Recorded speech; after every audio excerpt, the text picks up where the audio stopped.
गेल्या 2 दिवसांपासून मराठवाड्यातील बीड व जालना जिल्ह्यांमध्ये बुलढाणा अर्बन पतसंस्थेसंदर्भात काही गैरसमज आणि अफवा पसरवल्या जात असल्याने काही ठिकाणी खातेदारांची बँकांमध्ये गर्दी होताना दिसून येत आहे।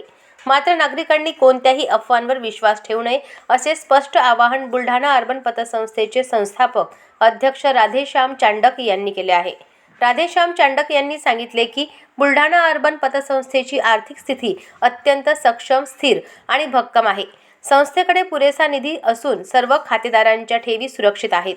कोणत्याही खातेदाराला आपली ठेव, सोने किंवा इतर गुंतवणूक परत मिळण्याबाबत चिंता करण्याचे कारण नाही। संस्था सर्व जबाबदाऱ्या वेळेवर पूर्ण करण्यास सक्षम आहे। काही समाजकंटकांकडून जाणीवपूर्वक गैरसमज पसरवले जात असून त्यामुळे खातेदारांमध्ये संभ्रम निर्माण होत आहे। अशा अफवांकडे दुर्लक्ष करून खातेदारांनी संयम राखावा व संस्थेवर विश्वास ठेवावा असेही त्यांनी नमूद केले। बुलढाणा अर्बन पतसंस्था नेहमीच सभासदांच्या हितासाठी काम करत असून भविष्यातही विश्वासार्ह सेवा देण्यास कटिबद्ध असल्याचा विश्वास राधेश्याम चांडक यांनी व्यक्त केला। अशाच महत्त्वपूर्ण बातम्यांच्या अपडेटसाठी अजिंक्य भारत न्यूजच्या पेजला फॉलो करा आणि सबस्क्राइब करा। Thank you for watching.